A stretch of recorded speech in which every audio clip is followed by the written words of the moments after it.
extras? Whoops. Careful. Uh-oh, I just lost our... Oh, that's all right. It's okay. It'll be.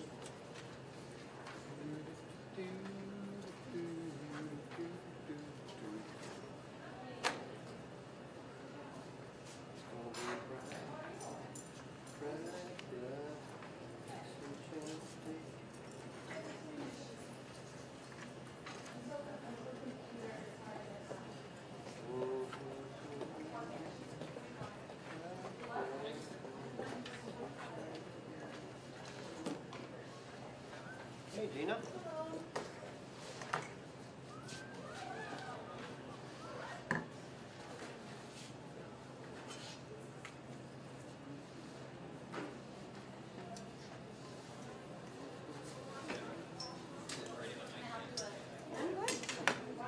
Yep. Been doing it so long, it just came Naturally, autopilot. Are you all set for the holidays? You know what? Pretty much. Hey, Candace. Hello. Hey, Andy. Candace Shannon's here. Thank you.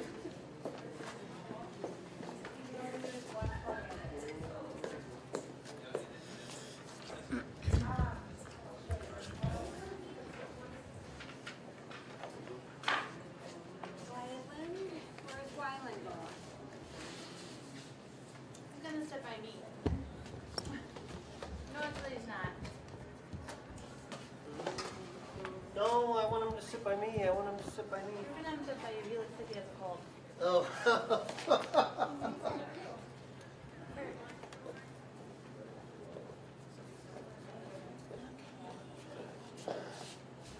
don't like these chairs.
I got the delegate stuff in the mail today. Okay, yeah. So I've got the original and I made a copy. I didn't know if you wanted a copy. I'm assuming.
I never did. I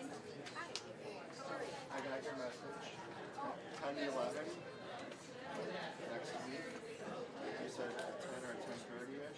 Yeah, I think it was the 20th. Is that what I said? I put it on my calendar Okay. as a holder. You did? Spot. Okay, so I can look. Can I read what yours says, or does it just say? But it's the time that you told me. So either 10 or 10:30ish. I'll send you an email. Okay, great. Thank you. Yep. Thank you. Jen, here's your packet. I get it in my packet. Delay, sorry.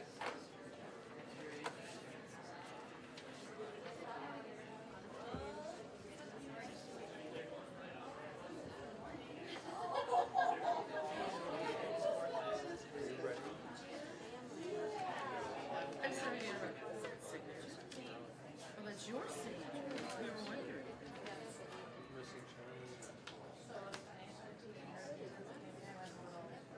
Yes. She got a good job.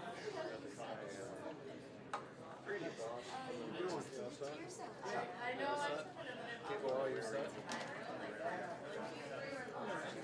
It being 6:30, I will call the December 12, 2016 meeting of the Oregon School Board to order at Netherwood Elementary Cafeteria. Mrs. Wick, would you call the roll?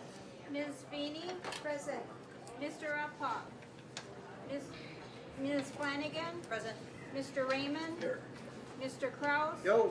Ms. Maidson? Yes. Mr. Zott? Present. Board has a quorum. I have proof that tonight's meeting has been properly noticed pursuant to Wisconsin Open Meetings Law. I have the verification of that with Mrs. Wick. If anyone wants to check that, I would need approval of the agenda for the evening.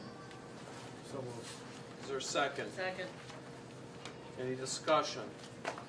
Hearing none, all in favor signify by saying aye. Aye. Opposed, motion carries. We have an approved agenda. Item A under that agenda is consent calendar. Is there any item which any board member would like removed from the consent calendar? I would need a motion to approve the items on the consent calendar. Also move. Is there a second? Second. Motion and a second. I would note for the record that we have a number of generous donations. We have an anonymous donation of $50 for the pool and 3 donations of $200 for the splash pad, one from Nathan Moore, one from Jeannie Vogla, and one for Miller Dental.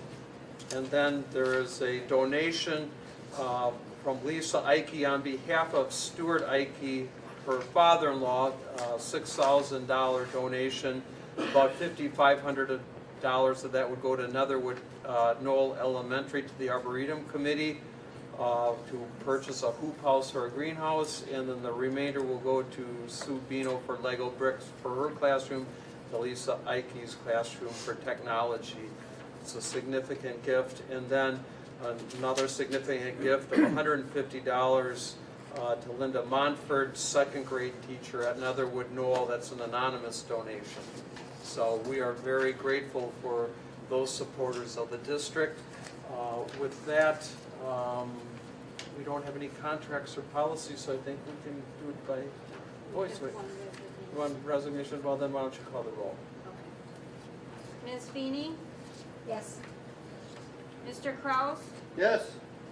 Ms. Flanagan? Yes. Mr. Raymond? Yes. Ms. Maidson? Yep. Mr. Zott? Yes, motion carries unanimously for the items on the consent calendar. Item number B is communication from the public. Board Policy 18004 has established time for the public to address the board. Ms. Wick, has any member of the public notified you of desire to talk? No. Is there anybody in the audience who wishes to speak to the board in open communication? Is there any member of the public who wishes to address the board? Any member of the public who wishes to address the board? Seeing none, we'll move to item C, information items, OEA report. Anyone from the OEA here to speak tonight? Seeing none, we'll move on to student report. And I got an email from Tessa today. She's got 4 assessments tomorrow. And she asked if maybe we could indulge her to study this evening instead of coming to our exciting board meeting. And I said that would be more than fine. So She wishes everyone a happy holiday season, and she promises to do well on her assessments tomorrow. And I think she's coming to the visioning committee meeting next week, Jeff. So, okay, good. So we're done with item C. We have 3 action items on the calendar tonight. One is contract 660301, contract our school to career program. Brian? Real quickly, board members, this is something you've seen before. We are part of the Dane County School to Work program.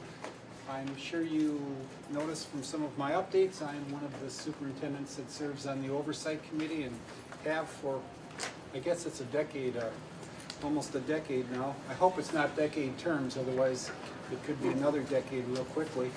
This contract involves all the school districts listed in front of you, and we work in a cooperative way to generate funds through state and federal grants and then to operate our school to work program. So we're bringing it to you for your approval. I move to approve the 66.0301 contract extension. Is there a second? Second. Brian, has this been reviewed by district legal counsel?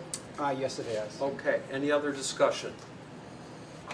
Seeing none, Ms. Wick, will you call the roll to approve the school to career program contract? Mr. Kraus? Yes. Ms. Maidson? Yes. Ms. Feeney? Yes. Ms. Flanagan? Yes. Mr. Raymond? Yes. Mr. Zak? Yes, motion carries by 6-0 vote. Second item on the action calendar is ratification of the 2016-2017 OEA agreement. And Ms. Jonan, would you report on that for us? Yes, so under Act 10, the maximum amount that we could bargain with the OEA is a 0.12% increase, which is the CPI for our time period. So in talking with the OEA actually before the referendum vote, what we talked about is that the referendum amounts on our salary schedule would not increase. And so we have an agreement with the OEA that we reached a tentative agreement on a 0.12% increase on the base. So we will add that to the amounts and then add supplemental pay on top of that to reach the amounts in the referendum. And I was informed today that the OEA has ratified this tentative agreement. So we would need a motion to approve the 2016-2017 collective bargaining agreement with our certified bargaining representative of the OEA. I so move. Okay, is there a second? Second. Okay, and that obviously would be to authorize the appropriate signatures on that contract as well. Any discussion on that item? Seeing none, Ms. Wick, would you call the roll? Ms. Maidson? Yes. Ms. Feeney? Yes. Ms. Flanagan? Yes. Mr. Raymond? Yes. Mr. Kraus? Yes. Mr. Zak? Yes, motion carries 6-0, and we will get that signed and the appropriate copies distributed. Thanks, Gina, for your work on that. Thank you. Okay. Third item on the action item list is annual audit and fund balance report. And Mr. Weiland, why don't you come up and join us and walk us through?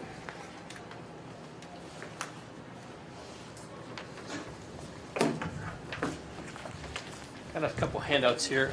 Copier had festive paper in it, so apologize for that.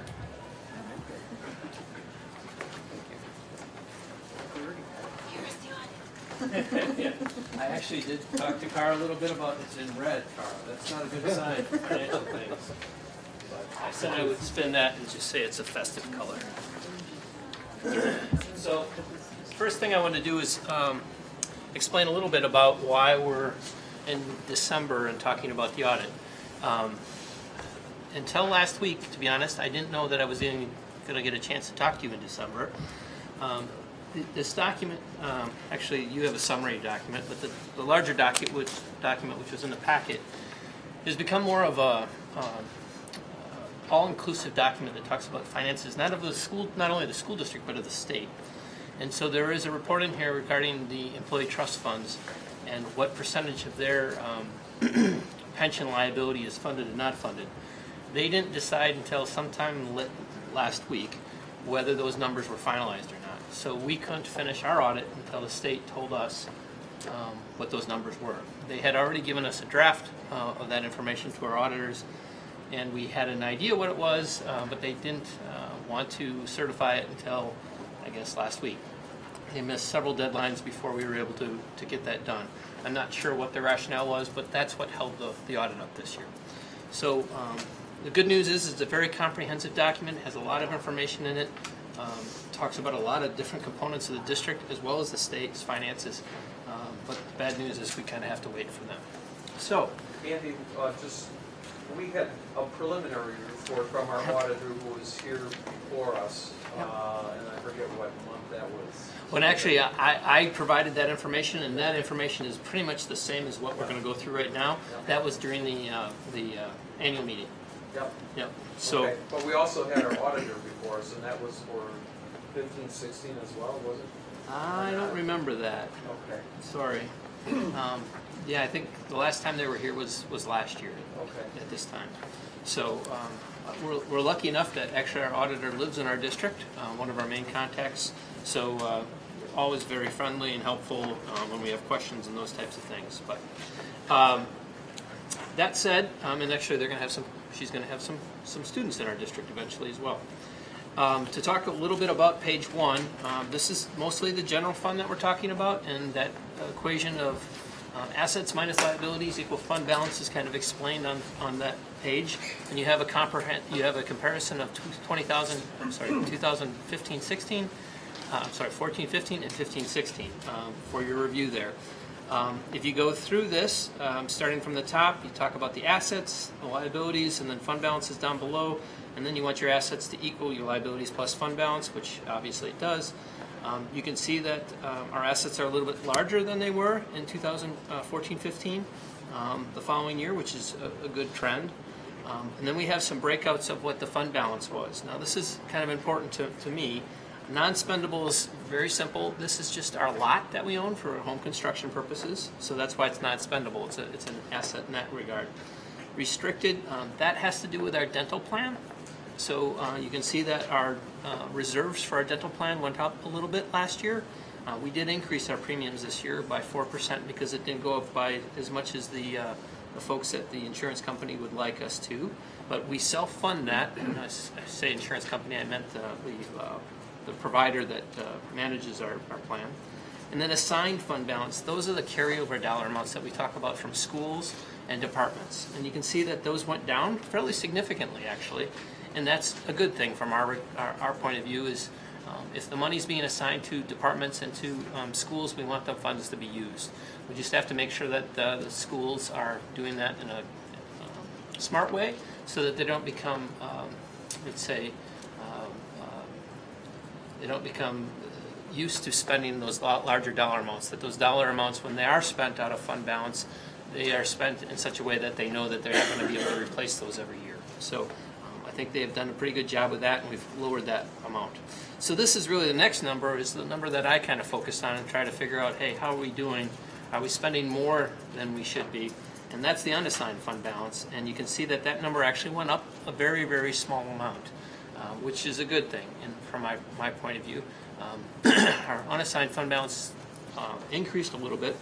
Now, the next thing that we do, though, is we look at percentages, and you can see because our expenditure percentages went up, you would actually kind of hope that your unassigned fund balance would go up a little bit. Actually, your total fund balance would go up a little bit so that you maintain the same percentage. Keep in mind, what fund balance is used for is for cash flow purposes.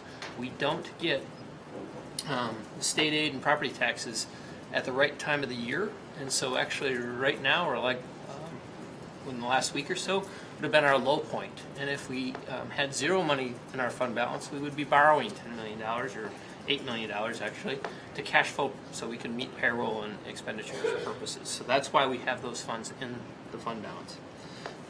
So the percentage is going down with the employee compensation plan that was approved. Part of our strategy is that number will continue to potentially go down over the next several years. We'll be spending fund balance down a little bit further and getting closer to that cash flow number that we've talked about in the past, being able to maintain cash flow throughout the year. But that number will be decreasing, so I wanted to get that on the table and make sure everybody understood that. So our net change in fund balance was a decrease. That was planned for the most part, and you can kind of see that happening there in the summarized income statement. Going on to the next page of the fund balances real quick, community service. You see the community service did pop up a little bit, the fund balance. We'll be spending that down this year. By law now, we have to spend that down to zero. And so our budget plan includes spending that down to zero. So hopefully we do not see that number rise as it did again last year. Special Revenue Trust, this is kind of our gifting fund, and then this is also where the funds went when we took, so if people give us gifts, or this is also where our student activity accounts run, is in that account. And then this is also where the money from the community ed fund that we did that one-time transfer for a year ago, where that went. So you're going to see that number reducing as well, as we've approved things for the Performing Arts Center and a little bit for JC Park East in the last year. Food service, you see a little bit of an increase. That's a good sign. I'll mention that we actually did identify a little bit lost opportunity for additional revenue this year, and we have an audit note on that. A mathematical error was occurred, and we've done things to make sure that that doesn't happen. So you would see that in the audit at the end under the management findings. But that's a good sign in that in the future years, if we obviously will correct that mathematical issue, we would anticipate our revenues to continue to increase and at least meet expenditures, which has been an issue for us in food service, where we've been really, really close. Debt service funds, you see a significant decrease in that. That was part of our strategy.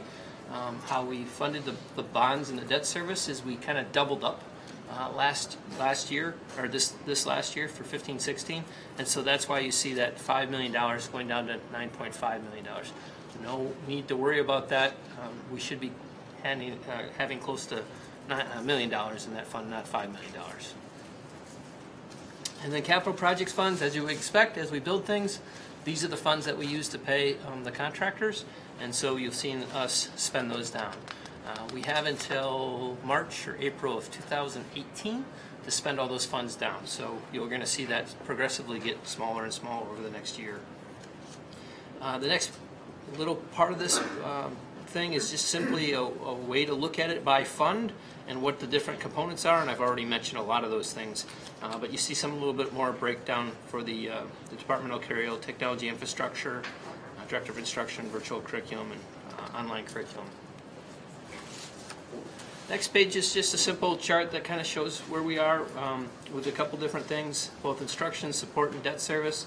You see our debt service has popped up because of that double payment this last year. That will come back down to closer to the $5 million mark, and it'll actually be under the $5 million mark next year.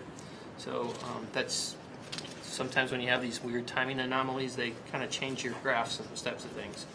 And then you kind of see the general and debt service expenditures and just pie chart over the last 2 years as well. And continuing on, you see how we're revenue sources and where those are coming from. I guess it's noteworthy to maybe look at state purposes. This last year, you see that from 2015, we had almost $22 million in state aid. Last year, we went down to 21.3. This year, we're actually going up to over $22 million, and that's part of what helped us with the referendum. And then the next page is simply basically two pie charts showing where those funds have come from over the last couple of years on a percentage basis.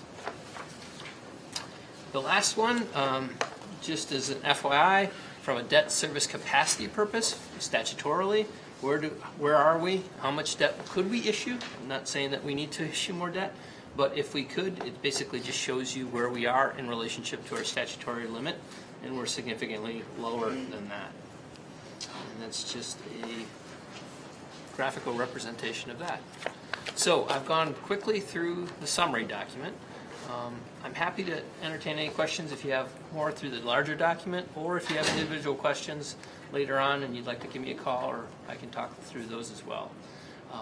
The percentages that are in here compared to the percentages that are in the agenda item are slightly different. The way we calculate this in board policy, you're actually kind of approving two purposes with this one agenda item. Board policy asks that I actually provide a report on what the percentages are and making sure that we can cash flow, and that's actually done on board policy 6.11.04. And there's a specific formula in there that the auditor kind of doesn't do exactly the way we do it in the board policy. So you can kind of see the percentages are a little bit higher than what the auditor shows.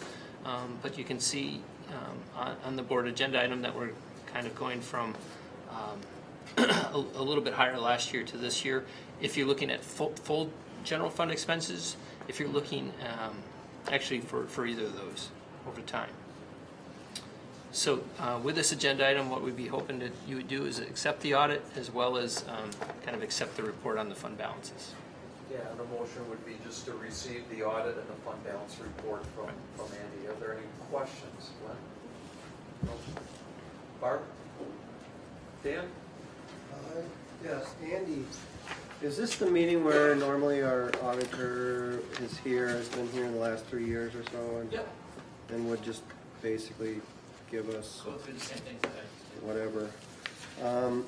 Is this what you would call an unqualified? Yeah, I'm not sure if unqualified is the right title. Unmodified, something like that. But there's no concerns on it other than, there are a couple management letter issues that are out there.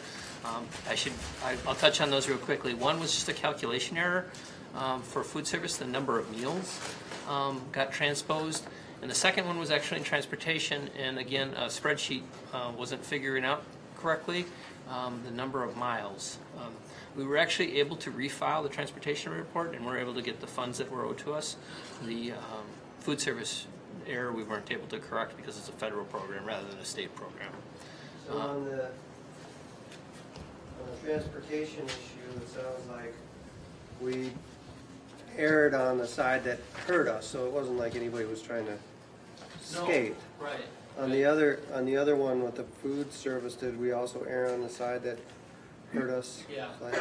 the numbers should have been higher than what we reported. The two other findings. So as far as, I think, as the audit goes, that's good. I mean, it Yeah. shows that we're not using more government money than we're supposed to be using. We're not over-reporting any student use or anything like that.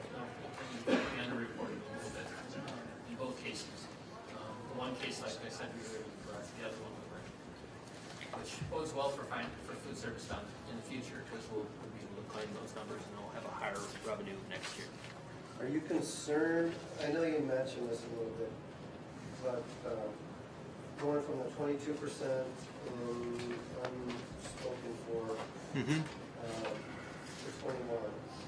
So, And I think you indicated it's going to go down further. yeah, the board approved in the compensation plan that we're going to spend about $1.9 million of that fund balance. Theoretically, when I say theoretically, that's the plan, over the next 7 years to free up dollars to put into the compensation plan. That starts potentially either next year or the following year.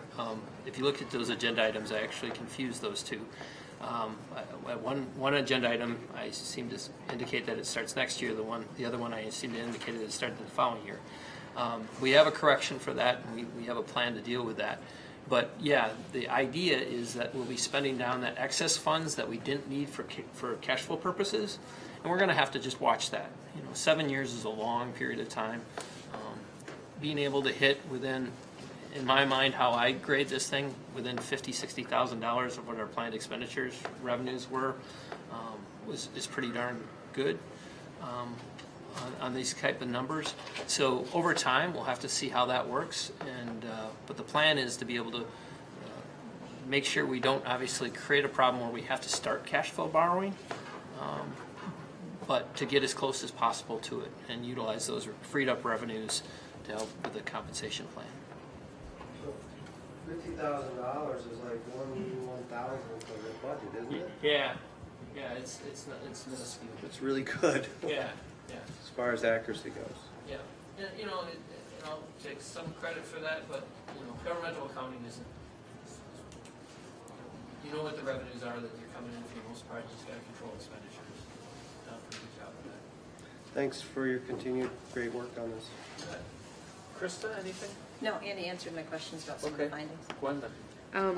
I just wanted to say, it seemed like all the little problems that were here were corrected, and thank you for, in terms of the district's response, like with the licensure and all that, it was their mistake, not ours. It was, that was the other thing I was gonna mention. Yeah, and I think that behooves the fact that, you know, the district office does a pretty darn good job, so thank you.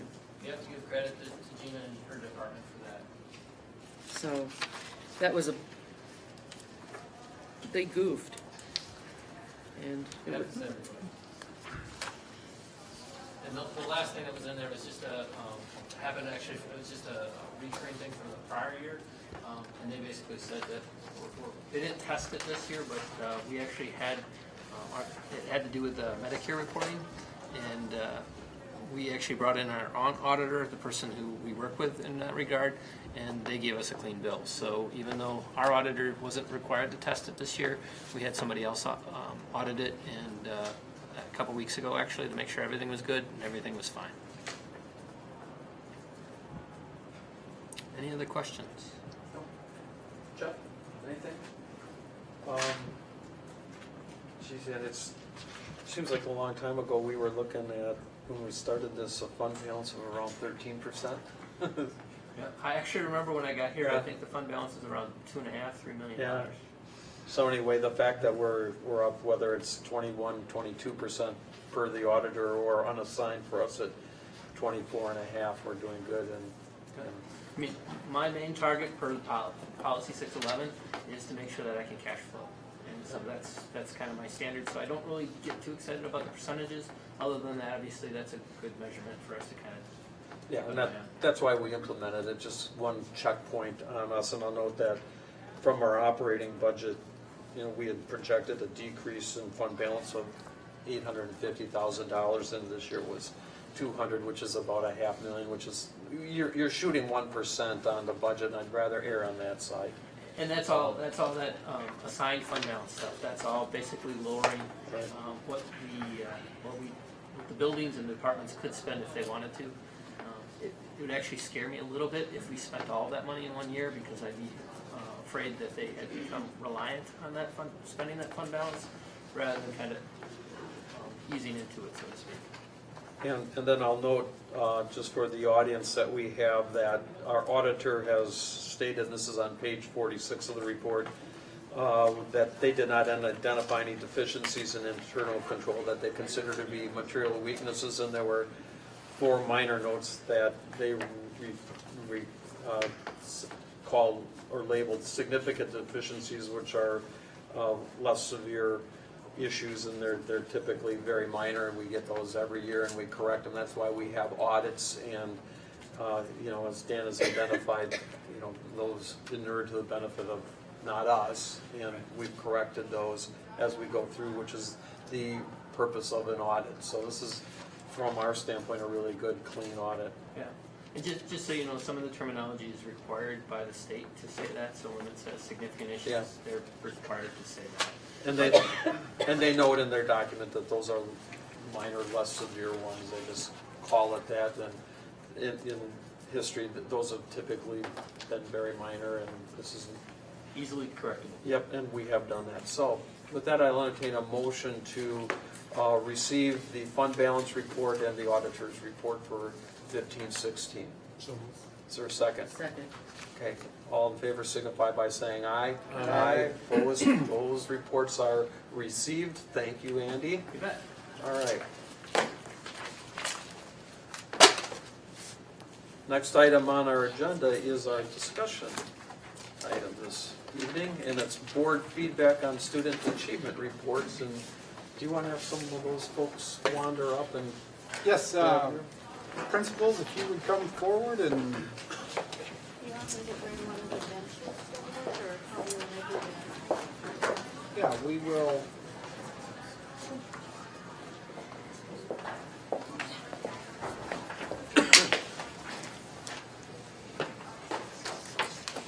As many people as possible, you are welcome to grab one of the available chairs and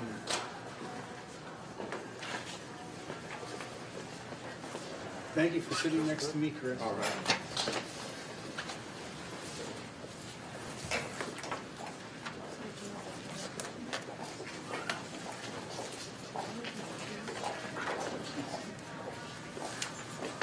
Steve, I have a few real quick opening Yep. comments. Absolutely. And hopefully you've had an opportunity to take a look at our materials that we distributed at the October, I think it was 28th board meeting. And Steve shared with me about 15, 16 questions today that board members had raised with him. I shared them with the A team last night, and I know everyone is ready to respond to the questions. So we'll turn it back over to the board and see where you would like to go with questions regarding our report. Okay. And I got feedback from Jeff and Krista in terms of questions or points, and I put those together in kind of themes with issues that I had. So I'm going to just wander those through. And one that came through from several of us is, do we have a clear understanding amongst us of the relationship between the mission statement of the district, the role of the 4 Cs, and then the values document? We call that a values document. We're probably going to have to come up with some common nomenclature on it, but it's that growth and achievement for all learners document that was approved by the board in March of this year, and we've been calling that the values. It takes the 5 core values and then sets forth value statements and value practices, and the question is whether we have an understanding of where those play in. So I'll toss it out to you guys because that was a question from the board. I can start that and also ask for some input from administrators.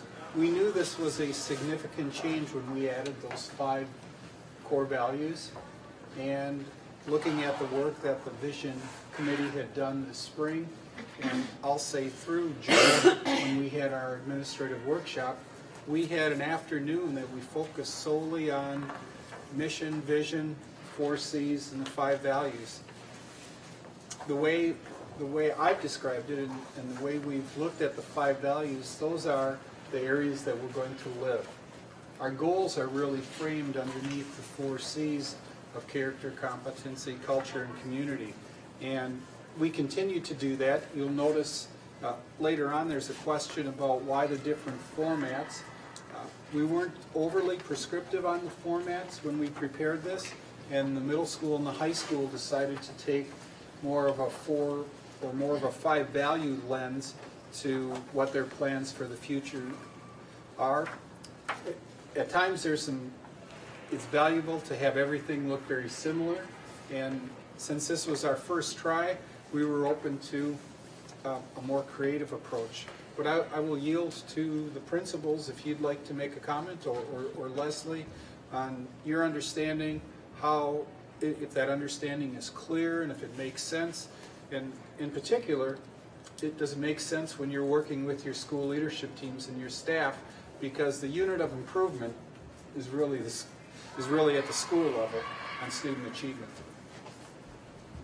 Because I would just say that the 4C goals set the framework for what your target is or how you're going to design your year. And the mission statement gives the flavor or the life to that. And those practices are embedded into how we get to the goal.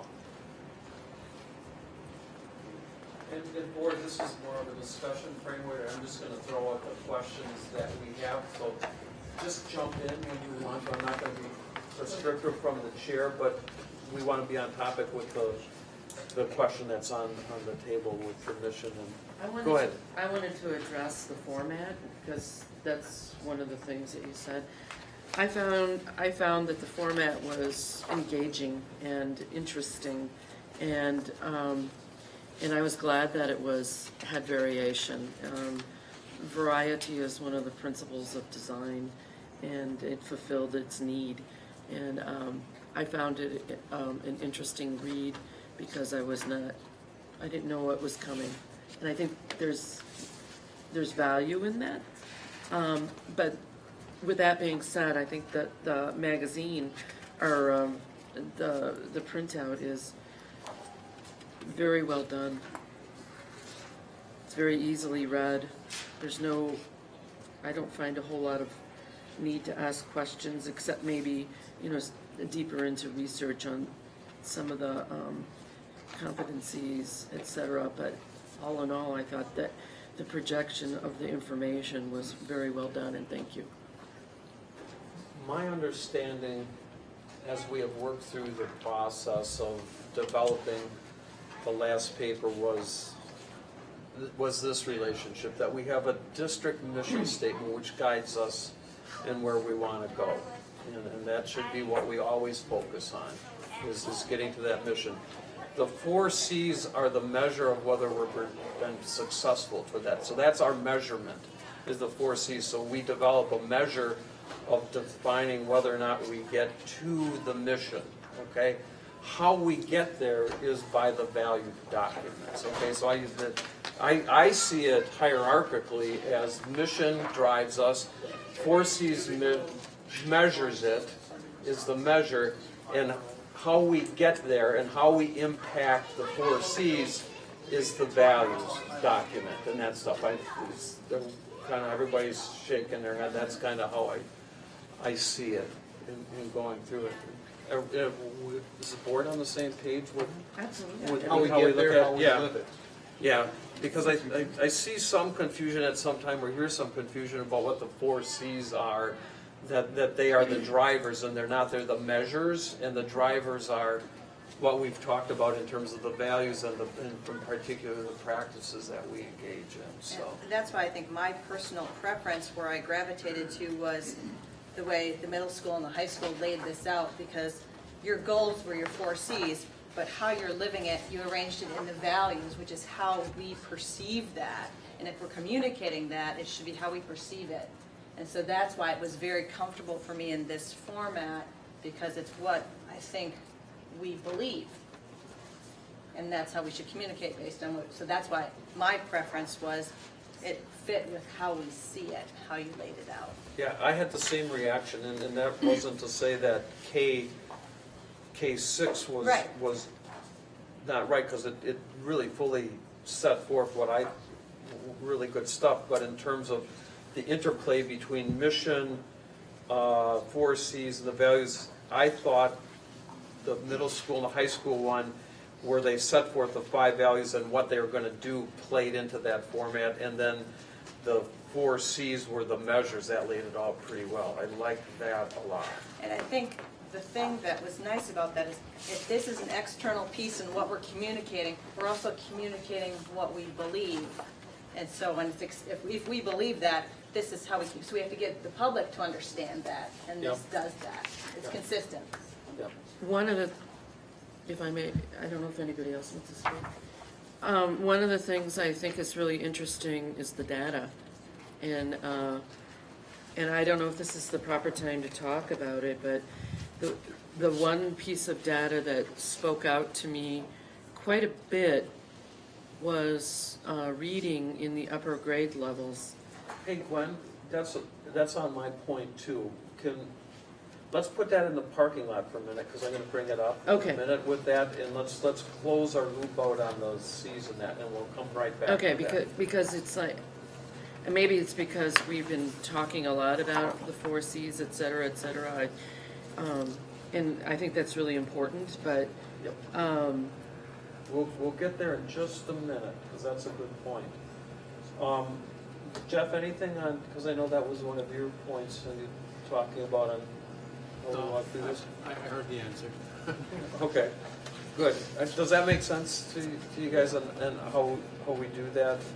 Leslie has a comment. Yeah, Leslie. I just think it's one of those messages that bears frequent repeating, because I'm sure people on our leadership teams at the school levels could speak very, very well about the connection between all of those things, but I've had other teachers say things to me like, puzzle pieces, apples, how does this all work together? Right. And so I think that we need to find a very simple way to walk people through it and then repeat it often, so that when anyone asks anyone in the Oregon School District how all these things fit, we would all say the same thing. Yeah. that being said, do we need to then add a page or put it back, or not to delete this, but maybe do one simplification of exactly what you said? I had a note on that. The very hierarchy. point that, we'd have the introduction page here, but then we would have the next page, and this was a really good page on the conference, but the next page would be our mission statement across here, our 5 values, our 4 C's here, this is how we measure. This is our mission, this is how we measure whether we've got there, this is how we get there. We have relevant and engaging learning. We would just put that apple in there, and then the 4 C's across there. I think that visual would show how they all interlock on that page. I'm almost thinking, like, this is very strong, at the very beginning, what we value and what we plan, but, and the apple and all that stuff, but I even thinking to bring it down to a very simple text without a whole lot of visuals, where it's written out and that hierarchy is exactly what you said, and keep it really, like I said, keep it simple, keep it plain, within the context of the colors that you use, etc. And I think that would be a really nice addition. Steve, question. Yeah, go ahead. So, Just jump in, you guys. Are you okay, yeah. okay? At the end of the producing the paper, we had stated we were turning it over to the schools to develop their implementation plans. So is it correct to say that this is really a work in progress? You could, like, for instance, the high school page has values implementation. The elementary schools do not, which is fine, because I'm assuming that this is what's happening right now, and we're not there yet. Is that correct? Correct. Okay, Yeah.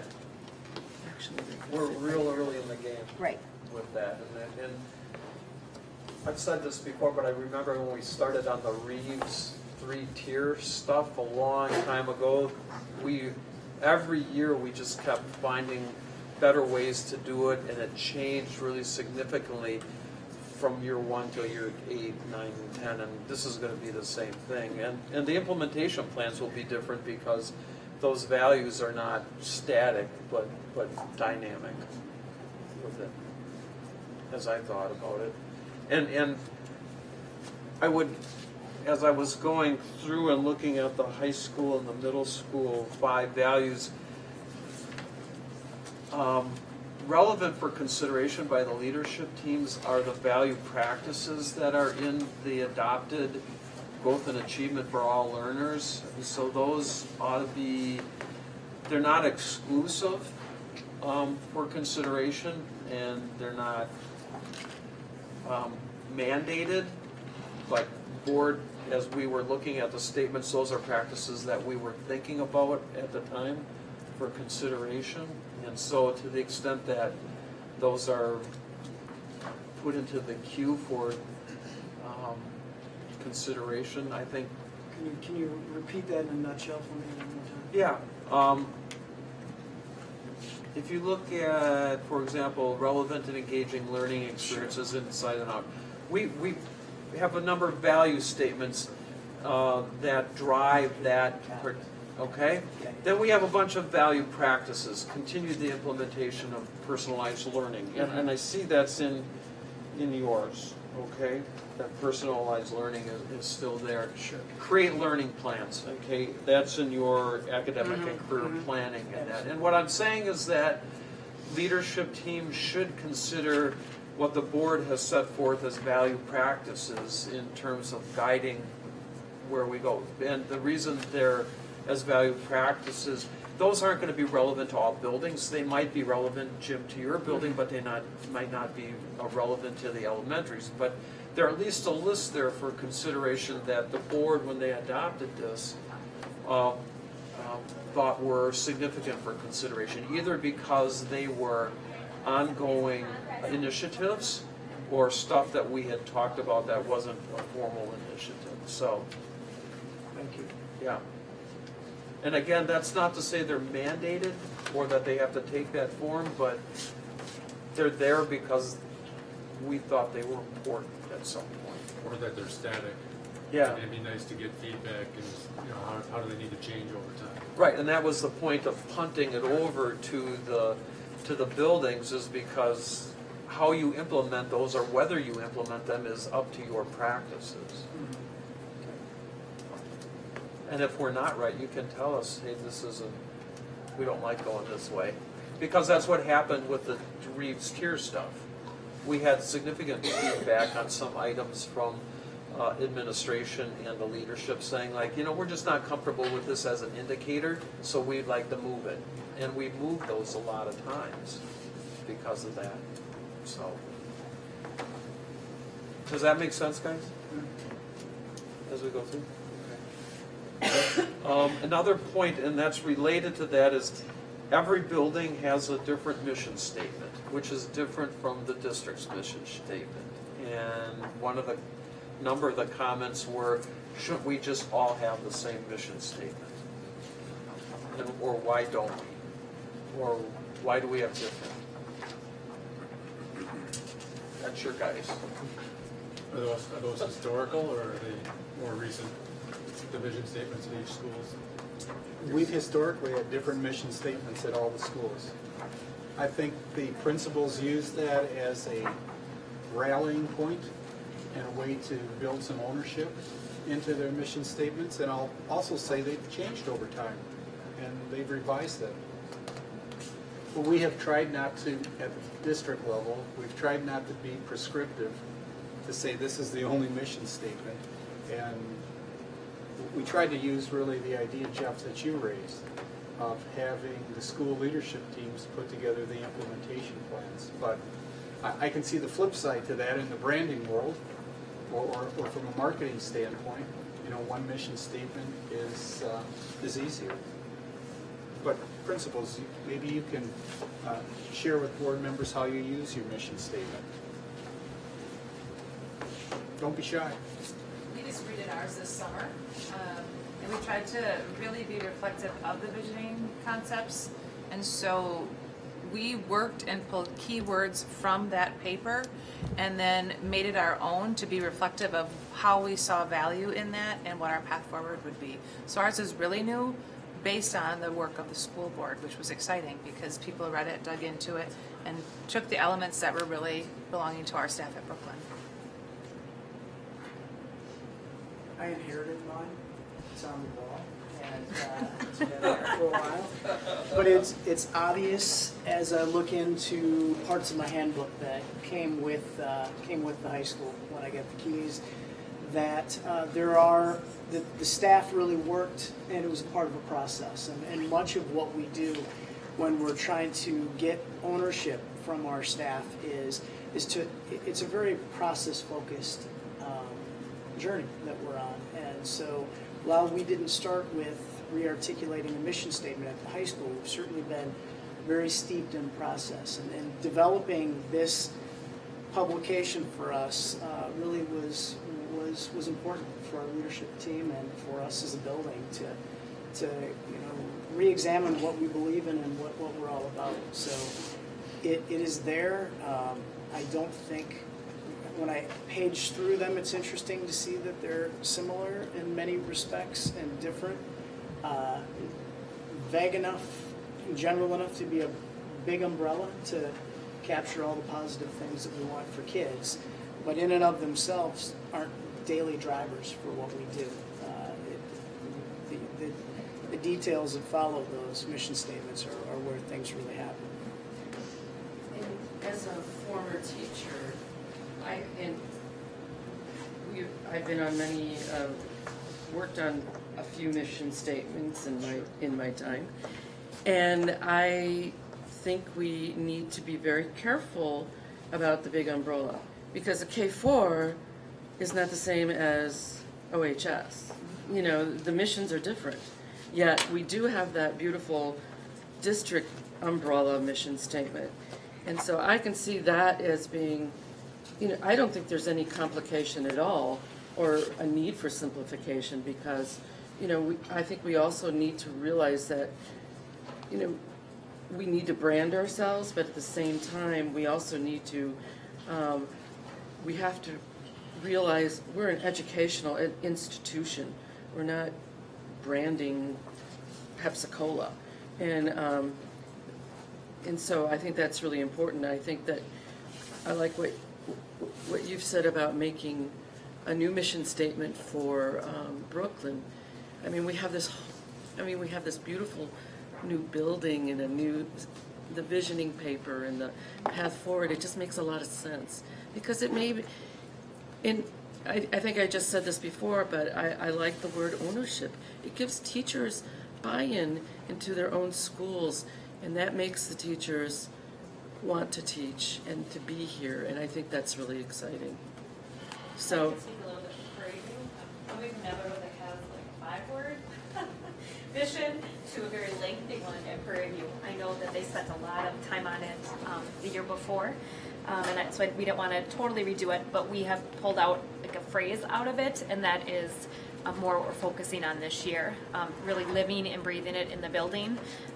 Teachers really had ownership of that mission, but a mission is like, can you recall what it is right now? And because it's so lengthy, staff couldn't, so we really worked together, our leadership team, at the beginning of the school year to really shorten it. Once we saw the branding manual and saw that you can actually have a shorter one and then a longer one, we kind of modeled it after the school district's mission. And our process was very similar to Brooklyn's, and it was very interesting to see the passion, and we probably had maybe a 30-minute conversation about 2 words as far as how we want to make it meaningful to our staff and encompassing not only just students, but having our staff members that live and breathe that mission statement. So it's encompassing everyone. So it was a very powerful, short way to bring 2 different leadership teams together at RCI and come together. And that's really when we get together for every staff meeting or anything that we're doing at RCI, that's kind of helps us drive what that focal point is for that meeting. In other words, is also an inherited item, not something that we've felt a need to review yet. I think people feel really good and strong about it, much like we do with a lot of things in the elementary level. It's almost elementaryized. It's brought down to a level that even our kids can understand. Together we grow successful learners. It's in their kind of language, and I think it resonates for parents and staff. As I read it, I think it connects well to the district mission. This is my personal opinion now, but connects well to the district mission and the value statements. And it's, as opposed to some mission statements I've seen that become very prescriptive, we're here to help families in partnership determine success for their students. We're not here to tell you what success is. We want to together travel that journey and put students in a position to be as successful as that family sees and wants for their children, and that we can help them, support them reach their goals. So what role does the district mission statement play in your buildings if you all have individual mission statements? It guides us. It helps us fit part of the whole. So we are individual buildings, but it brings us all together in a central vision and a central purpose. Now, our words might have particular meanings within our building, but again, the district and the board that overarches what we are doing.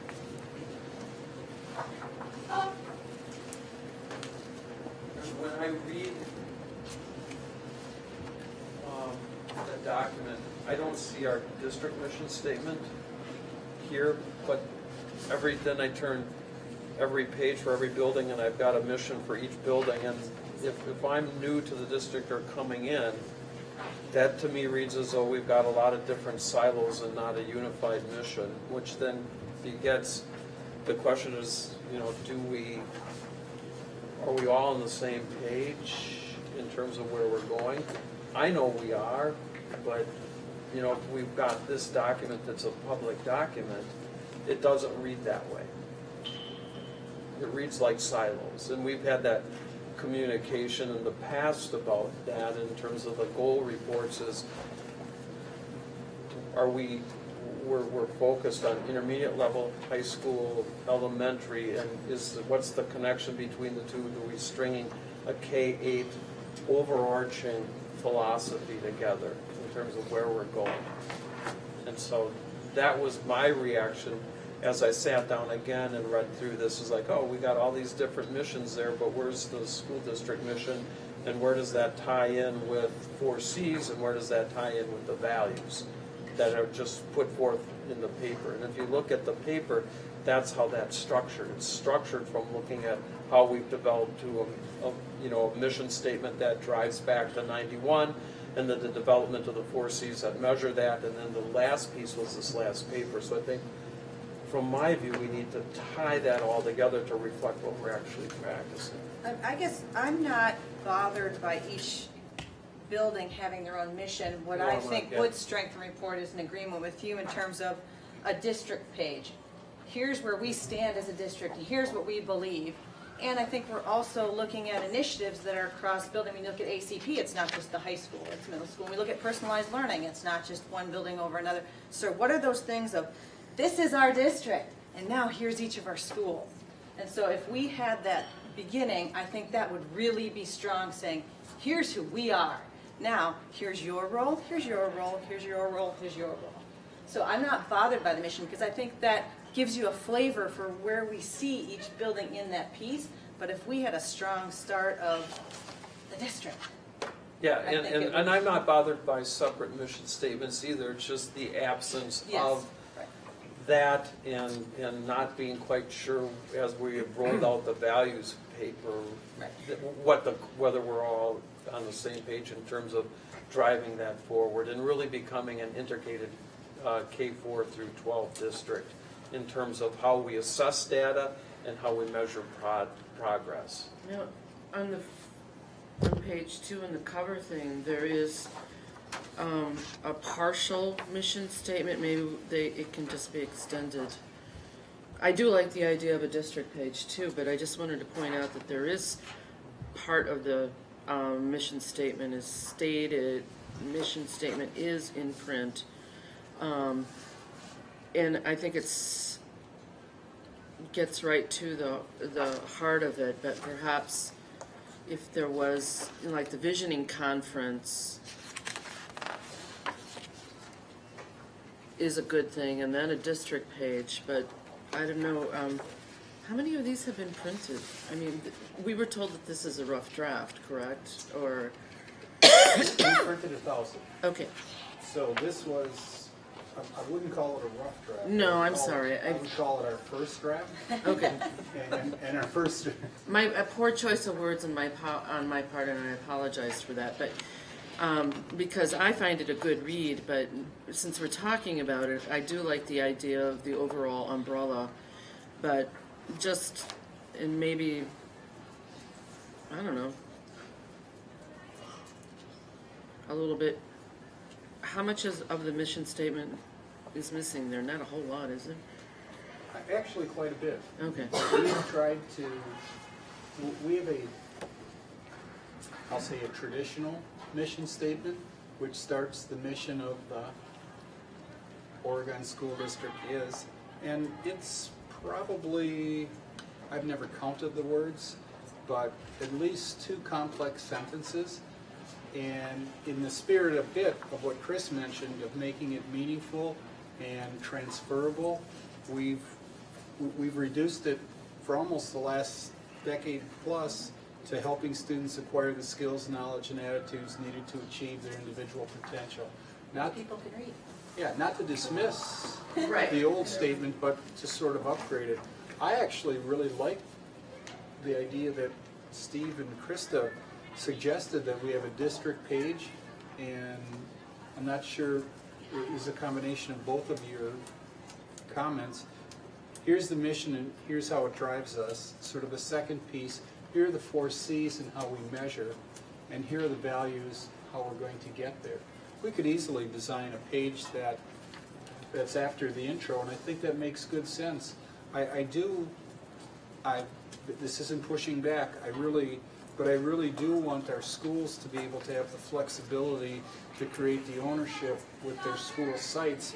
And if there's a smaller mission statement phrase, I think that complements and fits within the umbrella. And I would like us to be able to continue to do that. And I think it's a great rallying point for new principals like Dawn to be able to come in and to adjust the mission statement and to bring people together. And remember, our staff turns over. Next year, we'll hire 40 to 50 to 60 new teachers. So we are constantly going over mission, values, board papers from the past and our current board paper. So that's just all part of our, I think Jim said it, it's really a process. It's a process of developing ownership. Good. Well, that drives us into the next group of questions that were common amongst the ones that I got was, we've got a lot of building goals, individual building goals, and should we include district-wide goals? And when we have within the district goals, do we talk about then the connections between buildings and how we do that? That was the next series of comments from the board. Just a minute, Steve, I want to go back, and when I said rough draft, what I really meant was first edition. And we'll go for our second edition. Steve, I think what you said really touches on what we've been talking about here for the last 10 minutes or so, is having a district page or two on here that not only sets out the mission statement, but you've said goals in the comment. But I would like to see district-wide achievements as well. And I think it may be just plucking some achievements from each school, but something, because it does say Oregon School District Annual Report. So it's for the whole district, not just the schools. And I would like to see a brag page that says, we had 6 teachers winning national awards this last year, and we had 3 groups going to international study, bringing back culture from, all over the world, and things like that, because we have this stuff. Who now has run entrepreneurship business. Right, Yeah. exactly. How many people went to nationals and DECA, and how our sports teams are doing. All that kind of stuff in a way that says, we're the greatest and you should, want to be part of us. And we can roll that into the district page because, Which even works, because though you need to add 2 pages. a high school says we've got 99% graduation rate, that's all the schools building on that. It's just that the high school is the one that gets to, push them out the door. So we've got a lot of stuff that the whole district can report on, and I think I would love to see that in a space like this. Also, how many faculty members have multiple degrees, masters, and even, are working on PhDs. I think that, a lot of private schools show that, and, I think that they're getting quality education, not only through success that you can document, but these are good teachers too. So I think you're getting the flavor of, I like it. You gotta brag. But we have an overview of the values, the mission, and that, and then a brag page. But there is a notion of, if we're establishing individual goals for each building, does that generate overarching district goals? Or just initiatives that are across buildings. I think it's also a foreshadowing. If parents are reading this and they have an elementary student, we've got to show them that there are district initiatives that are going to be affecting their kids as they get older. If it's the ACP initiative or whatever, I think we have to talk about Personalized learning. Yes, those things that are across buildings. So it's also an education piece, and it's also saying what we're doing as a district wide. Yeah, But that can fit with those things. I mean, that's very simple to do. we left out the 4 board priorities that Yes, were established at the board admin retreat. Visioning in the new board paper, personalized learning, teacher compensation, and educational equity. We could have easily fit those in. That's different. Historically, we've looked at more student achievement data, but if you're good with the brag page and you're good with bringing in the district priorities, it's also a way for the board to have a hand in this process. I like that. So going back to, this is one of the questions, is how we use the data from these pages. Is how do you guys share from elementary? What degree of sharing and planning do you use, either as administrators for your students that are going up to the next level, where do you play in then the data that you've got, both from a macro standpoint, here's the class coming through, or here are the individuals, and that sort of stuff, so that we don't have silos, that we're really working on an integrated unit. I think we do a lot of similar things from building to building, but it starts usually in February, where we start having a lot of different transition meetings. Like, so I'll have probably 4 or 5 different groups of people come together, like with RCI staff to our staff, and we start looking at social, emotional, academic, interventions, data, and then we do a lot with Google spreadsheets of sharing of different sources of data that we have. We schedule kids, like at the middle school, we try to balance teams, so our teams are as heterogeneous as possible. We do lots of scheduling for that. How we arrange kids, I mean, there's just so many different ways that we're gathering information, and I think we do that across a lot of the buildings. I keep a big master spreadsheet.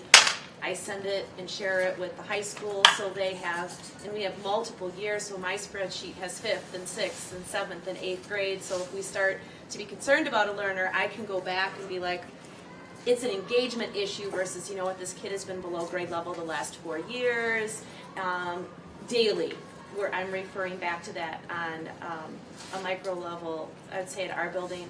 One thing that's been really hard is with the state assessment being 3 different tests the last 3 years, that's been really hard for us to make meaning and guide our practice. So I'm actually excited that we're going to have the same test 2 years in a row now, so we can use that as a tool. The unfortunate thing is we don't get the results until the summer, so it makes it really hard to plan for instruction, but I think that can be a valuable tool when we start looking more at a building or grade level, like where are we having gaps in our instruction on that level. So there's a lot of different ways. I tried to just hit on a couple. Yeah. And I say that foreshadowing in the future where we develop each student with a portfolio starting in elementary schools, maybe even K4, and having those wander through and how much we share then, because we're not there yet. And we're just at the beginning of it and wondering how that process would work. That's an implementation piece. One comment, Steve, on the issue of the different mission statements and the different approaches. I really like it, and I think in the district-wide page that we've been talking about, it's useful to point out that each of the schools really operates as its own learning community, because I think intuitively people know that, especially with the culture and character issues, that's where it happens, when it really feels like an individual community to the student who's in it. And that might help explain to people why we have different mission statements and why the pages each look a little bit different. It's actually a strength, and making that clear that that's why the pages are a little bit different. Our schools do have that independence to develop as their own community. Okay. One general comment was when we do goals, one of the notes was a couple of them said increase the number as we go through, as opposed to setting an actual target and where we are at in that. If we're in a growth mindset, that we set a number as opposed to just an open-ended increase. That was a comment. There was an inquiry from several folks about what role did the school leadership teams play in this? You know, is there stuff you guys are working on that isn't included in here? So I guess I throw it open. In terms of setting, I think our leadership team talked a lot about, what number do we set? Do we set a number or not set a number? We're using the STAR data. We're still feeling a little bit in our rookie year with it, I think, and really fully understanding. it, and using the growth indicator, and I think that was one of the questions as well. And really, I think as we get year over year, some experience with seeing how that number behaves or what it looks like after a year of experience with students, will continue to better inform our goal setting going forward using that indicator. I know some of us are going to another round of training with the Renaissance company to get a little bit more for ourselves, a better understanding of everything we can do with that information that STAR provides us. Is So that the looking forward to company that Inman or sets out Yeah. STAR? Renaissance Learning. Okay, and that test is given what grades? K-8? K's that we First use? grade, not kindergarten. Okay, first through what? Through 8. Through 8, and administered how many times a year? Three. Three times, okay, and aligned with our standards or the curriculum, how does that align up with how we teach and what our curriculum is? Because we're aligned K-12 now, we're, you know, how do they know to, are our standards the same as theirs? Our curriculum is a Common Core based curriculum, as is the testing. So yes, they're measuring the same standards. Okay. Not standard by standard, but skill embedded within standards. There's one of the points I have, is that now become our competency indicator? The Well, STAR data. I think that that's a really important question, and honestly, that's one of the things that we're attending the second round of training to discuss, is how much reliance do we have on this data? Are we using it well? Are we putting too much into it? But I also know that one of the things that we hold in common is that we don't really consider one source or one point of data to tell the story of where a child is at.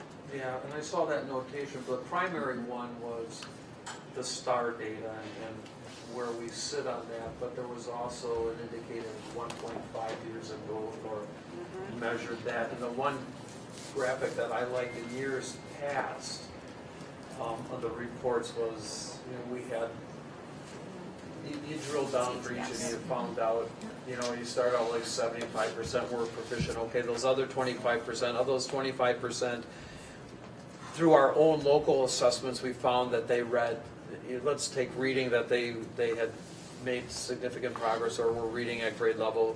It just wasn't indicated on the STAR data.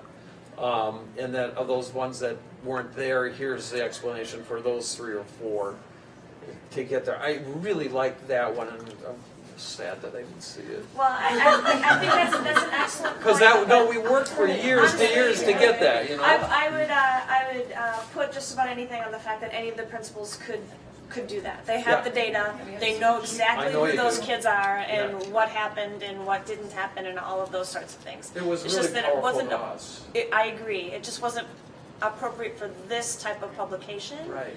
But it is important, and I know the principals have it. So I guess that gets back to one of my points, is I'm a more data guy than less data guy, and I actually read all those things back then, and I missed seeing that as a administration report to the board on how we're doing. I missed that, and I understand this as a really good publicity piece and a good start of that from a marketing standpoint, but as, you know, as a board that's charged with oversight and to get that data, I think my personal standpoint, I need a little more data. And that sort of summary form that we had on that to drill down, you know, here's where we're at. This is why our math level is at this level, but here's what we know about that. We know what STAR says, and our numbers are low, we you know, or we know from, you know, the what is it, the forward test now, we know those are numbered, but the reason we have a lot of different data points is we triangulate them and we can see where we have faults or weaknesses based on those. And I didn't get that out of there. Like, okay, we talked about it at the last board meeting, where the numbers kicked out. We were doing well, but you know, there shows some signs of weakness. How does that compare to the STAR data with that? How does that assess with our local assessments of that student? to know that, you know, we're better than that test data shows, or maybe it confirms a weakness, which I think, Leslie, you said it did. We found an area where we got to explore based not only on STAR data or forward data, but on our own look. So, Part of your question too asked, is this the work of our leadership team, and are there other things we're working on? This is. You know, the implementation of our 5 values, that's what our leadership team works on. We use it as an anchor as well, so that we stay focused and we don't get too far afield. That it brings some predictability and some coherence to what we want to accomplish. I think the other thing that's hard is, this is a piece that has multiple audiences. It's internal to all of you. It's internal to parents, and then it's people that are thinking about, that don't have kids in school or are thinking about coming into this district, and it's a really hard balance for all of those audiences. Say, what do we say? What do we say? What are they going to understand? What is meaningful in this page? That's pretty a hard challenge. That's the thought that keeps recurring to me tonight is,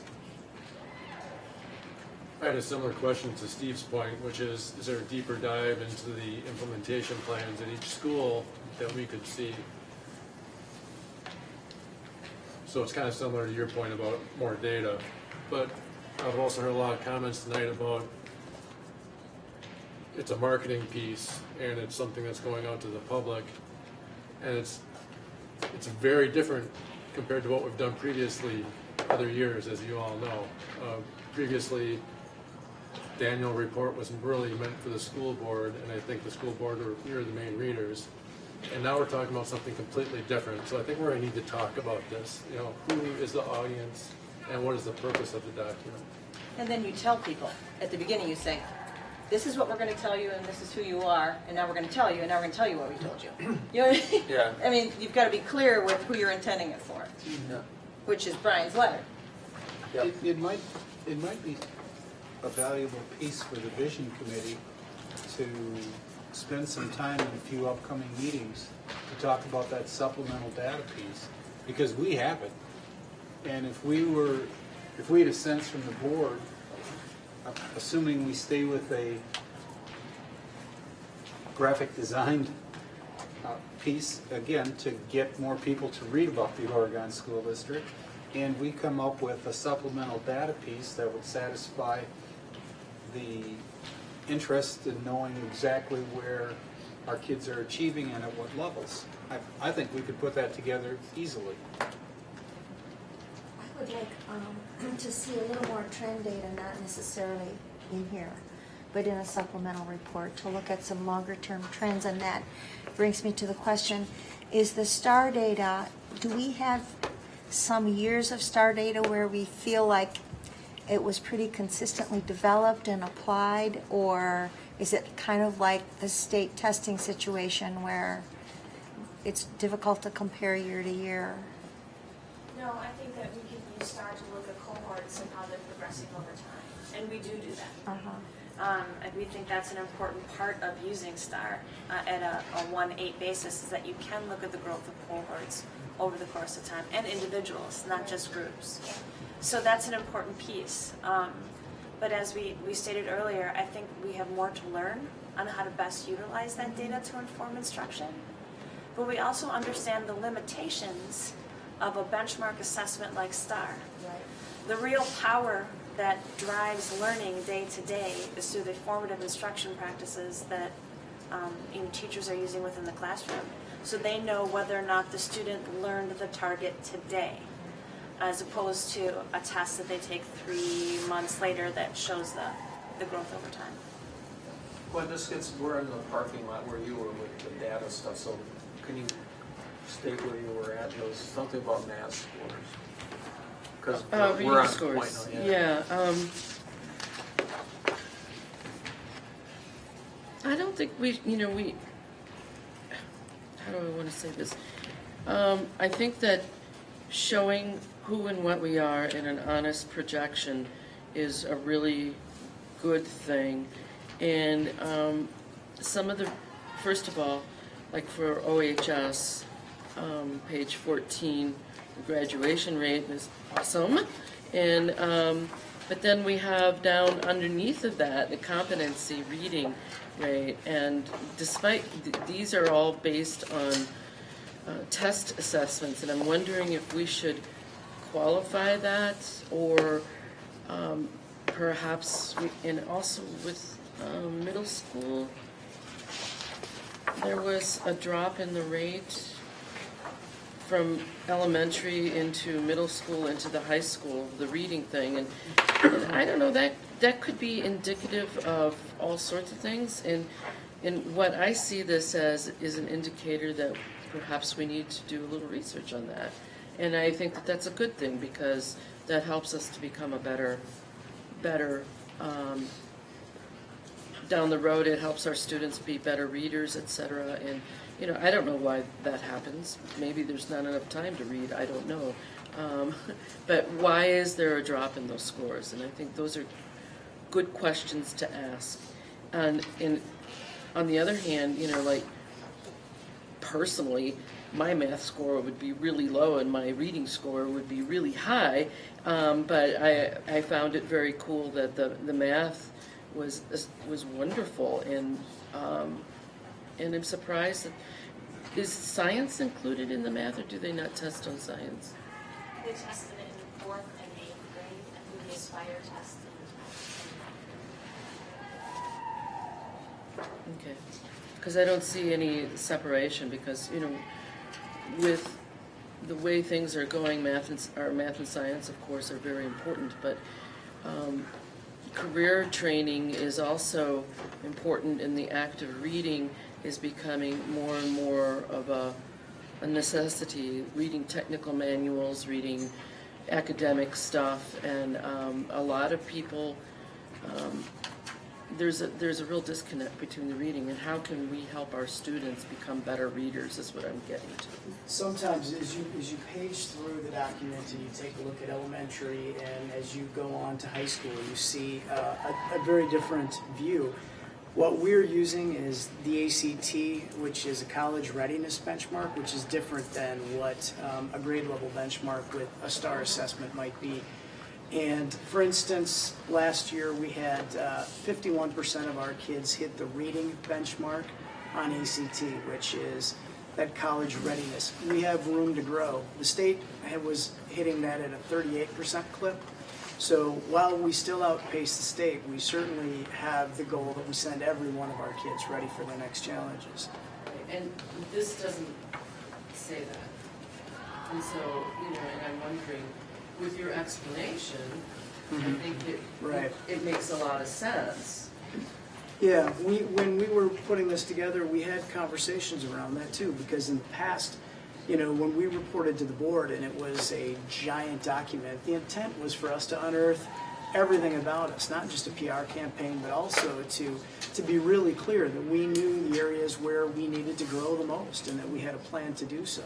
And so, you know, what Krista says about really defining the purpose in our audience, because we definitely, we're who we are, and we're pretty darn good, but we've got a lot of room to grow. Right. And so, you know, we definitely want to put our data out there and challenge ourselves to be better. And also, some of that's very complex to put on paper and not have a whole lot of opportunity for people to understand.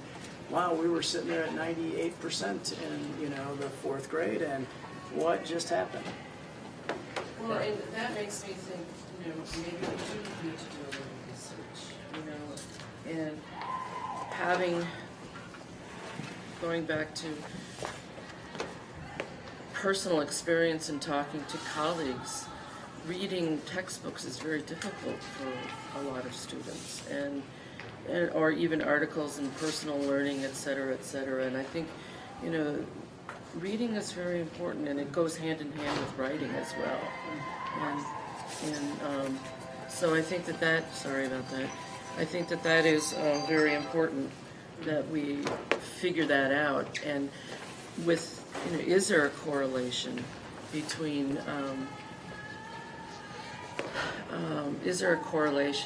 the use of technology and reading? I mean, is a book different reading skills than a computer screen? I don't know, you know, and I think a task force or something, or a committee might down the road be an interesting thing to look into.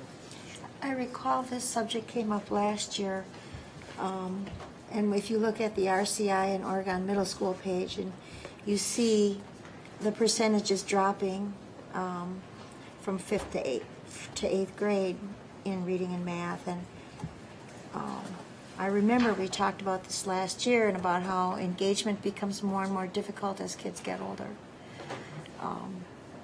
That's a complicated subject, but it's important too. It is important. And I think that change in math scores is one of the many pushes to look at our K-5 math curriculum. And now we're in the same curricular review process for 6-12. So I think some of those changes that we're seeing over the course of time, because it isn't one group, it's a trend over time. That's one of the reasons for examining potential new curriculums. One thing, Jim, when you were talking about the ACT and the testing that we do at the high school, it's become a significant measure for you guys there. You've heard me talk about this for years, is my hesitancy or reluctance to seize on that. Right. It's a valuable piece of information, but it doesn't talk about substantive-based knowledge outside of reading and writing or math skills, which are important. I mean, the Common Core, but do you know world history?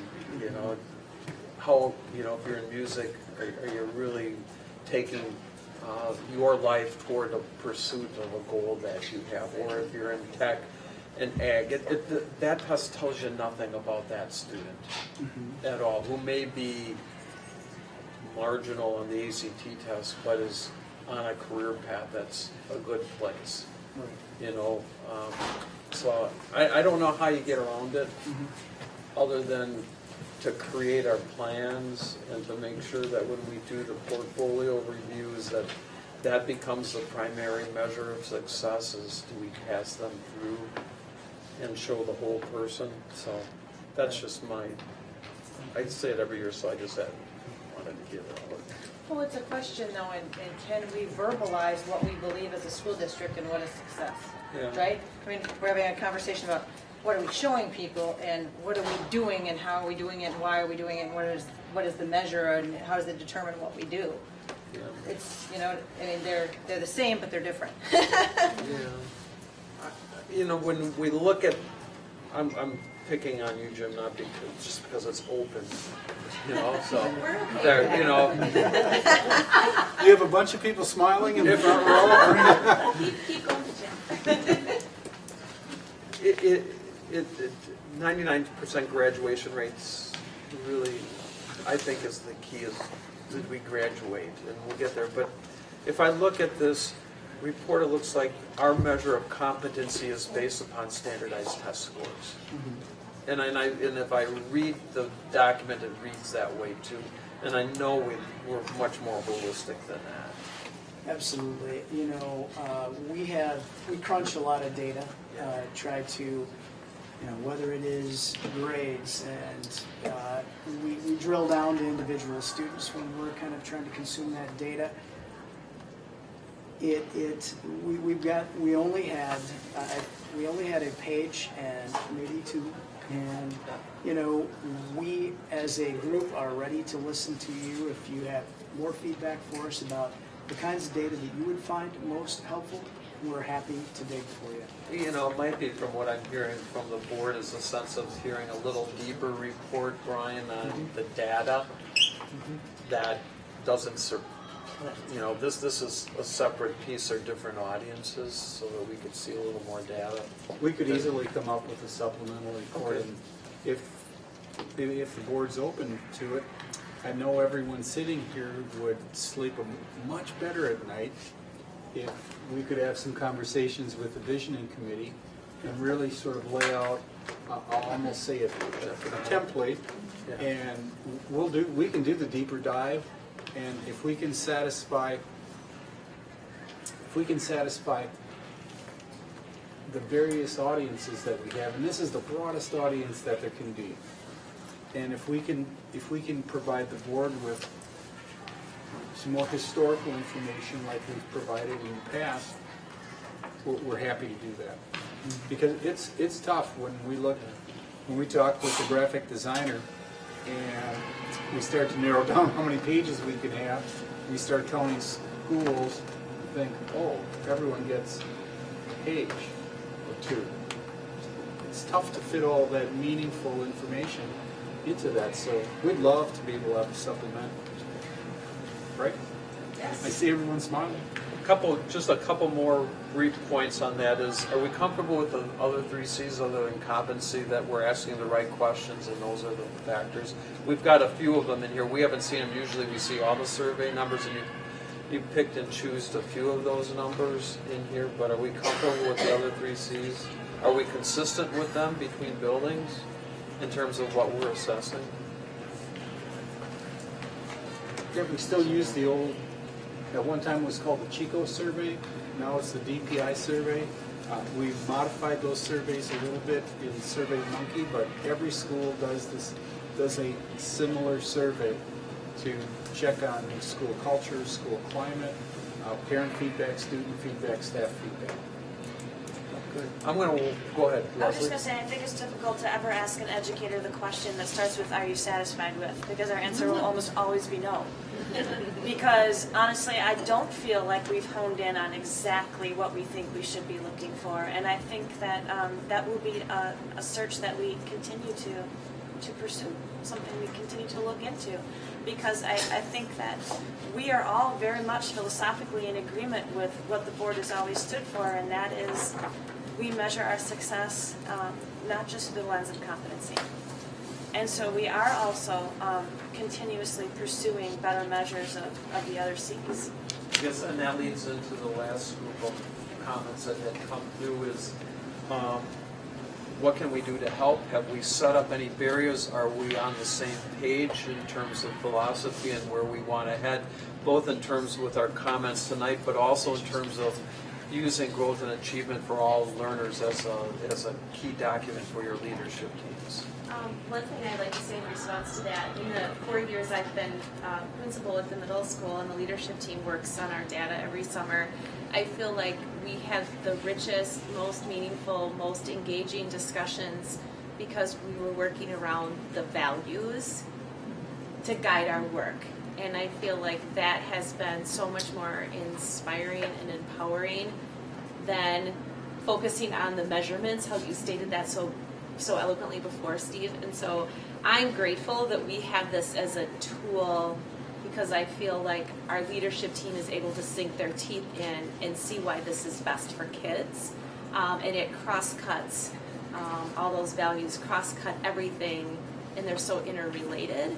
And so I'm just glad to have this as a springboard for our work. Can I just say that as a marketer, Leslie just said a brilliant thing. In this district, we measure success with a broader lens than just competency. That was a really good line. You got that written down? I do. Of course, okay. That was really good. Yeah. And Gwen, I'll that get was you really in good. Okay. Anybody else? It seems like we're on the same page generally with stuff. Okay, with the board, there isn't a big disconnect here that we need to know about? Okay. And I would like to say that there is this really wonderful shift, Leslie and Shannon, and everyone too. And again, Leslie, I come back to your words. There was a time, I don't know, maybe 8-9 years ago, where it was so much was so data driven, and that we have shifted. The data is a tool. It's useful, but it's not the end all to be all. And that's where the holistic child comes into. And I think that as I'm sitting here this evening, I feel like we all get it. And as educators and as a school board, and it's many faceted. And in that respect, it makes me really, really proud to be a part of this system. And seeing the changes, because education does change. I mean, the history of education and public education in itself is very strange, and to say the least. And here we are at this point where we're moving forward in such a positive way with equity and, you know, all the things that we've talked about tonight. So, thanks. Barb, anything that we didn't cover tonight that you thought or comments that you had? Anything? Okay, Dan, anything else? Nope. Krista? No. Jeff? No. Me either. The only thing I'd like to emphasize again is that the value document, the growth and achievement one, the appendix to the paper is meant for you guys to be the tool for your leadership teams. The boards turn that over to you to implement. And so that's the expectation from the board, and that formulates the basis for how we go forward. So, and if there's anything as we move through that we change, let us know. Brian, anything from your standpoint before we close off this topic? No, this was a helpful discussion. It's always challenging as we're developing a brand new model.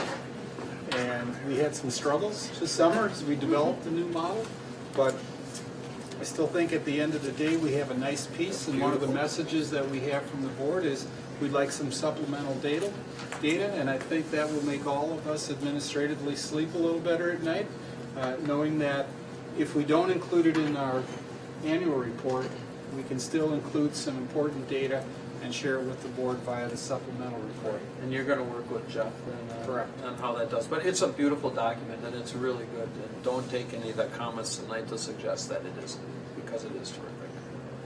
Okay. Thanks, Steve. Yeah. All right. Next item, the discussion on committee reports. Policy, Barb Feeney. Thanks, administrative team.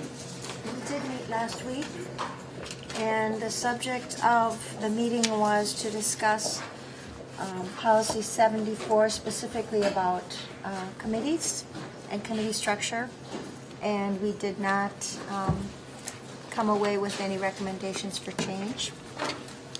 We are going to meet next on January 5th at 4 o'clock, and we will be looking at Policy 74 again at some potential revisions that Gwen had proposed last year and were never really discussed. We're going to be talking about those. That would be 180. Is it 180? Yeah. Sorry. And then we will also be talking about a policy related to the lunch program. And right now, I don't know if there will be anything else on the agenda. There were a couple of things that were not quite ready. Okay. Thank you. Vision steering. Next week, right? Yeah, next Wednesday, the 21st, we're going to be talking about possible transportation changes for next year and population growth task force. Great. Moving on to agenda item F, informational item superintendent's report. Brian? This will be short. I just have everyone's attention. Fantastic. Leslie and I have started to meet with all of the 2015-16 new teachers that we've hired, something we do every year. And we had a visit tonight. We have probably 6 or 7 more scheduled, and that will take us probably through the beginning of March. And it's just a lot of fun to connect with teachers that basically have a year and a half worth of experience in the Oregon School District. And we talked to them about what they liked about their Oregon experience, what was different from their previous experience. Are there any barriers that we can help you with? And the thing we've heard over and over again for the last several years, and this should make you smile, is teachers appreciate the professional development sessions that we have, and in particular are really looking forward to the professional learning sequences which match with our teacher compensation plan. So that's a fun process that we get to do, and it's very enjoyable. Secondly, I'd like to recognize Gina and her staff for their work associated with finalizing the increases with the teacher compensation plan. That was a lot of work to work through the implementation and the placement of all teachers, and they did a terrific job. And a reminder for board members that we had budgeted 2% for all staff that were not teachers, just like that 2% that was allocated to the teachers. Compensation and those adjustments have been made, so we are all trued up. I'm not exactly sure what that means, but that makes Gina smile when we're all trued up with the Wisconsin retirement system and payroll. So it's nice to be in that situation in December, because otherwise it creates a lot of back work for Gina and her HR staff if we drift into 2017. And next I want to recognize this young gentleman, Jacob Farnes. He sent me an email today, and I think you're going to be really excited about this. He wanted to remind me that he and David Craig have put together a public service announcement. You might have seen those messages on Fox 47. And starting December 19th, we can vote. And we can vote as many times as we'd like for our 2 Oregon students that have put together a Fox public service announcement. So congratulations to Jacob and his family.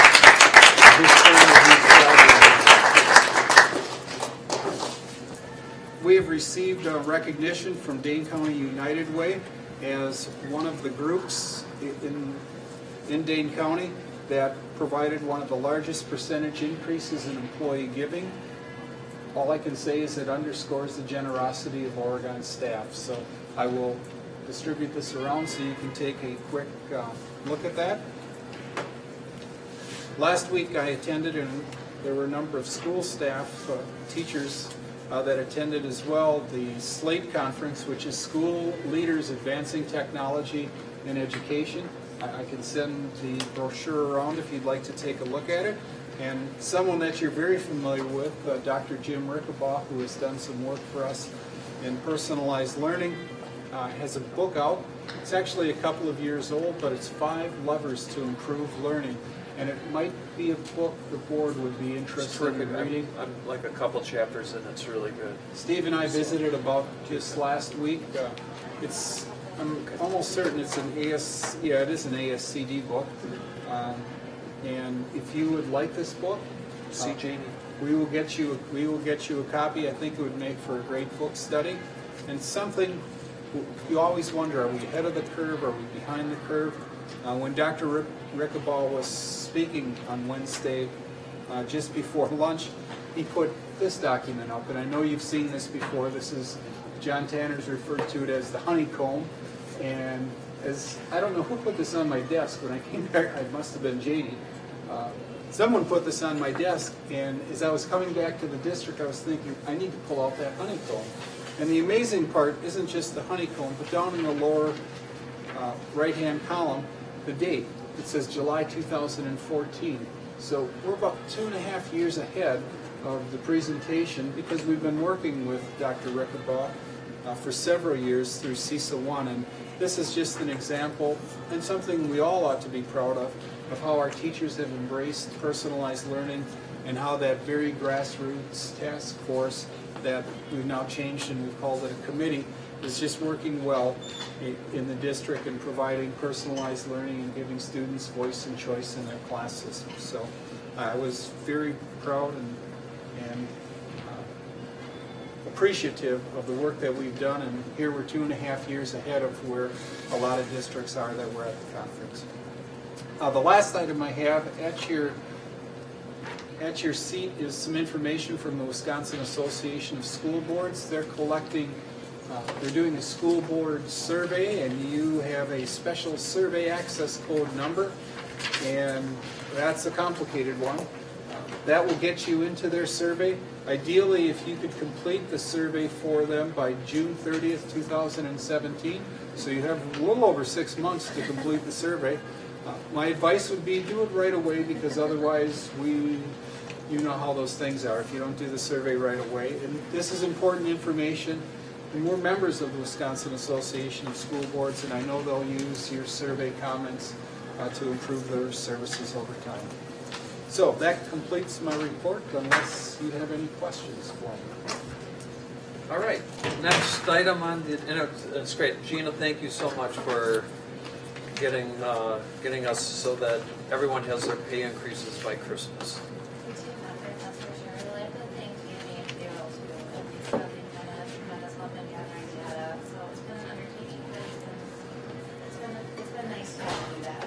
thank you.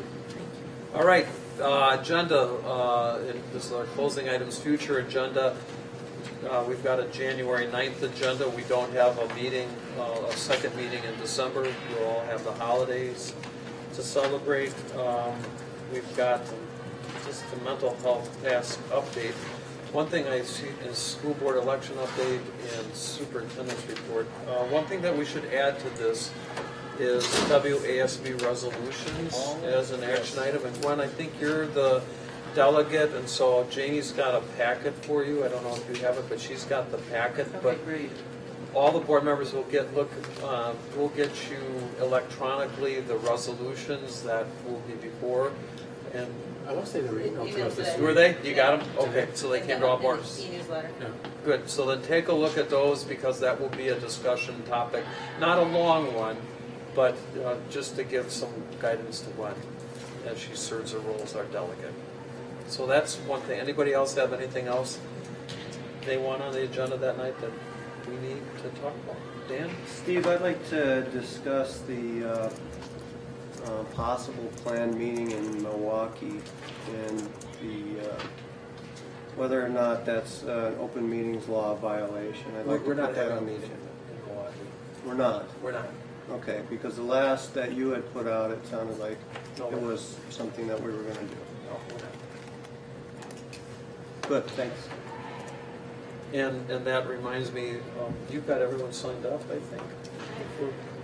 I've registered everybody for the convention, yes. Okay. And then I'm working on taking those if you guys are staying. So confirm with Janie if you haven't already, how many nights you're gonna be there. Okay? All right, anything else with the agenda? Okay, checkout. Jeff? Krista? Dan? Nothing. What? A little housekeeping. I read in the Oregon Observer that the meeting for tonight was going to be at RCI, and I just thought maybe we better check with the Oregon Observer that they have that correct next time. It's not in the legal thing? No, it would be the legal one. No, the legal Oh, thing it's is a fine. community calendar or It's a whatever? community calendar.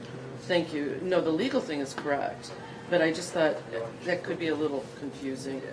And that's just housekeeping. It's not a criticism. It could be a typo. A long one, but a typo. Anything else? Barb? No. And I don't have anything else. We're going to have an executive session, a regular superintendent's evaluation session. It's that time of year. Can we go down to the district? I thought maybe the fishbowl, because Oh, all the okay. tables are here. Okay, that well, are- we'll go to the fishbowl, and then we'll formally move into closed session there. So let's recess, spend about 5 minutes, 10 minutes to water down, and then we'll move into closed session there, and we'll meet with Brian. Okay, see you then. I got things signed already. We're done here. You signed it? Okay, yeah. I don't know. Oh, yeah.